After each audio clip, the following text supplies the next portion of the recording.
మేమొచ్చేసి ఇప్పుడు వేంపల్ల నుండి బస్సు ఎక్కేసి మేమైతే గండికైతే వచ్చామనమాట. సో, గండిలో ఆంజనేయ స్వామి ఉంటారు గదా! ఆంజనేయ స్వామిని కూడా దర్శించుకుందాం.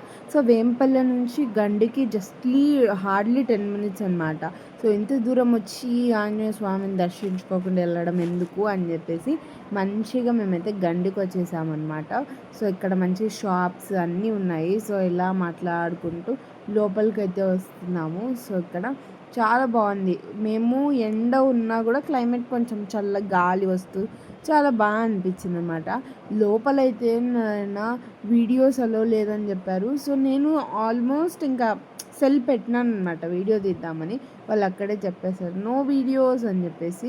సో, కొన్ని చోట్ల పర్మిషన్ ఉంటది, ఉండకపోవచ్చు. నార్మల్‌గా అయితే ఇలా లోపల ఉంటారనమాట దేవుడు. ఇది అప్పుడు రీకన్‌స్ట్రక్షన్ జరుగుతుంది కాబట్టి ఇలా కొంచెం బయటికి పెట్టారు. సో, ఇక్కడ దేవుడిని చూపిచ్చాను. మీరు స్టాప్ చేసి చూసి మొక్కోండి. సో, ఇలా మంచిగా చూపిస్తున్నాను. ట్రై చేశా వీలైనంత వరకు. ఇంకా అమ్మ వాళ్ళందరూ కలిసి హనుమాన్ చాలీసా చదివేసుకున్నారక్కడ. ఒకసారి అందరూ కూర్చొని. ఆ తర్వాత ఆర్యవైశ్య నిత్యాన్నదానం అక్కడ ఉంటుంది కదా! అక్కడికొచ్చి మేమైతే ఫుడ్ తింటున్నామనమాట. ఒక 1 ½ అవర్ దాకా వెయిట్ చేశామండి ఫుడ్ కోసము. అంటే లైక్ టైం పట్టింది. సో, మంచిగా ఇంక ఫుడ్ వస్తూనే ఫుల్‌గా తినేసాము. ఇక్కడొచ్చేసి టమాటా పచ్చడి, వంకాయి, పప్పు, రైస్, వడియాలు అవన్నీ పెట్టారనమాట. ఇలా అందరమైతే ఇలా కూర్చొని బంతి భోజనం అయితే చేస్తున్నాము.